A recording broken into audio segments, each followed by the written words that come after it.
वर्तमान परिप्रेक्ष्य में प्रायः लोग परेशान हैं। किससे परेशान है? बाहर से परेशान नहीं है, अपने बगल से परेशान है, पड़ोसी से परेशान है। पड़ोसी जबकि एक दूसरे का सहयोगी होना चाहिए, पड़ोसी एक दूसरे का मददगार होना चाहिए, पड़ोसी एक परिवार का सदस्य होता है जो सुख में दुख में उस अपने बगल वाले पड़ोसी का साथ देता है। लेकिन आज की जो परिदृश्य है कुछ बदला सा है। आज वर्तमान में लोगों की मानसिकता इस तरह बिगड़ गई है कि चाहे वह पड़ोसी हो कि कोई क्यों न हो, वह दुखी है, वह अशांत है, वह परेशान है, उससे उसको कोई फर्क नहीं पड़ता। व्यक्ति इतना स्वार्थी हो गया है, वह अपने आप तक इतना सीमित हो गया है कि आज बगल के पड़ोसी का भी पहचान खत्म। हमारे भारतीय संस्कृति में कहा था वसुधैव कुटुंबकम, पूरे वसुधा को कुटुंब मान रहा है। ये हमारी उदात्त भावनाएं, हमारी भारतीय संस्कृति रही है। लेकिन आज क्या वह संस्कृति, वह भावना हमारे समाज में, इस समाज में देखने को मिलता है? नहीं। आज कोई परेशान है तो अपने पड़ोसी से परेशान। हमें कई सज्जन इस तरह की शिकायतें की कि बाबा ये जो हमारा पड़ोसी है हमको ना को दम कर दिया है कि ये पड़ोसी हमको घर बनाने नहीं देता, तो हमारा नुकसान करते रहता है, खेत चरा लेता है या शिकायतें करता है, हमेशा हमारा अहित सोचता है। इस तरह की शिकायतें बराबर मिलती है, लोग करते हैं। क्या आप भी अपने पड़ोसी से परेशान हैं? यदि आप भी अपने पड़ोसी से परेशान हैं तो आज मैं वह सूत्र दे रहा हूं जिस सूत्र से कि आपका पड़ोसी आपको परेशान करना बंद कर देगा। आप अपने पड़ोसी से निजात पाएंगे। आपका पड़ोसी आपको नुकसान नहीं कर पाएंगे। लेकिन इसके लिए सूत्र को अपनाना पड़ेगा। ठीक से इस वीडियो को देखिए, सुनिए और समझिए। अच्छा लगे तो इस वीडियो को आप अपने निकटतम लोगों को शेयर कीजिएगा और सब्सक्राइब भी कर दीजिएगा, ताकि और लोगों को भी इससे लाभ मिलेगा और आपको इस तरह के विचारों का और भी वीडियो आपके सामने आएगा। अब आइए मैं आपको सूत्र बता रहा हूं कि किस तरह से आप अपने पड़ोसी से निजात पाएंगे या किस तरह आपका पड़ोसी आपको परेशान करना बंद कर देगा।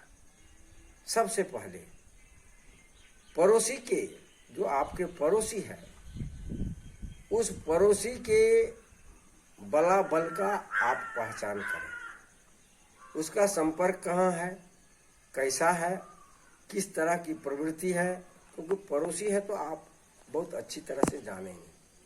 तो जिस तरह की वो प्रवृत्ति होंगे, जिस तरह की उसकी पहुंच होंगी, उस पहुंच के साथ आप अपनी स्थिति को तुलना करें कि क्या मैं इनसे किस स्थिति में निपट सकता हूँ, किस स्थिति में ये जो मुझे परेशान कर रहे हैं यह हमें परेशान नहीं करेंगे। तो यह तुलना आपको करना होगा, क्योंकि मैं तो एक युक्ति बताऊंगा और उस सूत्र को लागू आपको करना पड़ेगा। तो सबसे पहले देखिए कि उसका स्वभाव कैसा है। यदि उसका स्वभाव मृदुल है, सौम्य है और वह सरल प्रवृत्ति के लोग हैं और किसी के बहकावे में, अक्सर होता क्या है, किसी के बहकावे में आकर के आपके साथ गलत व्यवहार करने लगता है, या कभी कभी ऐसा भी होता है जाने अनजाने आपसे उसकी कुछ क्षति हो गई या उसके मन के अनुसार कोई कार्य नहीं हुआ, उस दिन से वह आपका विरोधी हो जाता है। क्या ऐसा ही है? आप स्वयं विचार करें। तो ऐसी स्थिति में आप अपने पड़ोसी के साथ किस तरह का व्यवहार करेंगे कि जो आपका पड़ोसी आपको परेशान नहीं करे। यदि सौम्य और मृदुल प्रवृत्ति के लोग हैं तो उसके साथ सौम्यता से ही व्यवहार कीजिए, तब वह जो समाधान निकलेगा अस्थायी समाधान होगा। वह कैसे? सबसे पहले उससे आप उसका नुकसान करना आप नहीं करिए, आप नहीं सोचिए और उसका विरोध करना बंद कर दीजिए। प्रायः होता क्या है कि अपने पड़ोसी का वो कहीं न कहीं निंदा लोग करता है, आप शिकायत करते हैं तो वह उसके कानों तक आता है। जब उसके कानों तक आएगा तो वह आपके प्रति विरोध की भावना उसके अंदर और बढ़ेगी। लेकिन आपको करना क्या है? आपको निंदा शिकायत उसकी नहीं करनी है। तब करना क्या है? उसके जो और निकटतम लोग हैं, डायरेक्ट उनके पास आपको नहीं जाना है, उसके जो निकटतम लोग हैं उससे आपको अपनी नजदीकी बनाना होगा और उससे नजदीकी बना करके उसके पास उसके दोष को व्याख्या नहीं करना है, उसके दोष को थोड़ा सा आवरण ही दे देना है और थोड़ा सा उसकी प्रशंसा कर देना है और थोड़ी सी अपनी भूल को उसमें साझा कर देना है कि हमसे ये भूल हो गई, लेकिन देखिए ना अब वो गिरा गांठ बांध लिए हैं और हमारा नुकसान करना चाहते हैं, लेकिन मैं तो नुकसान नहीं करना चाहता। तो और वो हैं बड़े बहुत अच्छे प्रवृत्ति के, लेकिन यदि वो हमारी भावना को समझ जाएंगे तो निश्चित ही वह हमसे प्रेम करने लगेंगे, हमारा नुकसान नहीं करेंगे। बहुत अच्छे आदमी है, किसी का भ्रम हो गया है जिसके कारण वो अभी हमसे नफरत करता है, लेकिन बेचारा बहुत अच्छे आदमी है।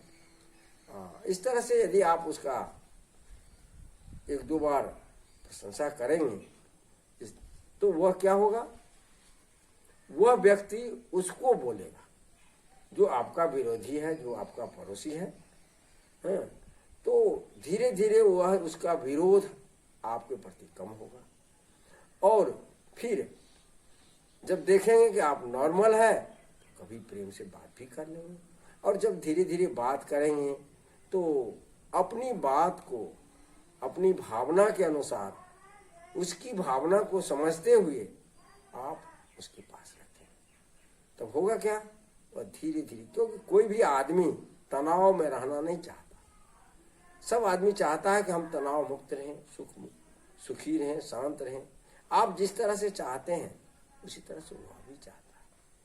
तो इस तरह से यदि आप करेंगे तो धीरे धीरे वह आपसे विरोध छोड़ देगा।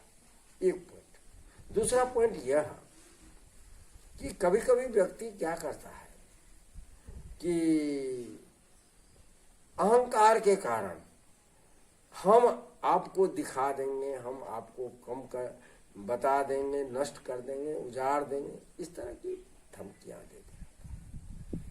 तो सामने वाले कबीर साहब ने कहा है, जो कोई गाली दे जवाब न दीजिए, गम अमृत तेरे पास घोर क्यों न पीजिए। तो ऐसे व्यक्ति के साथ जो है वह आप माफ कर दीजिए, उसको जवाब मत दीजिए, तो धीरे धीरे नॉर्मल हो जाए। दूसरा पॉइंट। तीसरा पॉइंट यह है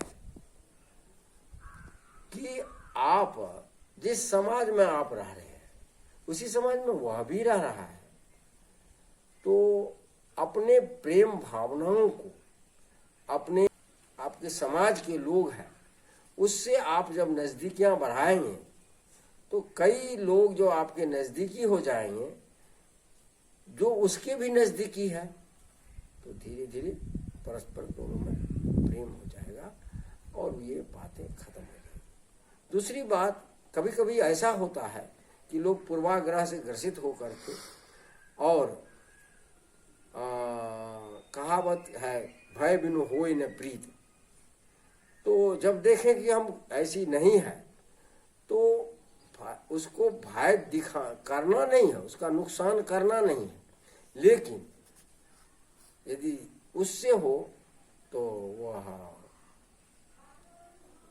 कुछ ऐसे व्यक्ति के पास उस तरह का मैसेज भी कभी कभी देते हैं लोग, दे करके, ताकि वह उसका मनोबल गिरे, टूटे, और फिर वह टूटा, फिर उसके साथ फिर प्रेमपूर्ण व्यवहार करने से वह व्यक्ति नॉर्मल हो जाता है और आपका पड़ोसी आपको प्रेम करने लगेगा, फिर आपको वह चाहने लगेगा, फिर आपके बिना वह रहेगा नहीं एक क्षण। तो यह सूत्र आप अपनाएं और अपने पड़ोसियों से की परेशानी से दूर जाएं। यदि आपको अच्छा लगे तो इस वीडियो को और दूर दूर तक फैलाएं, सब्सक्राइब करें और शेयर करें। धन्यवाद।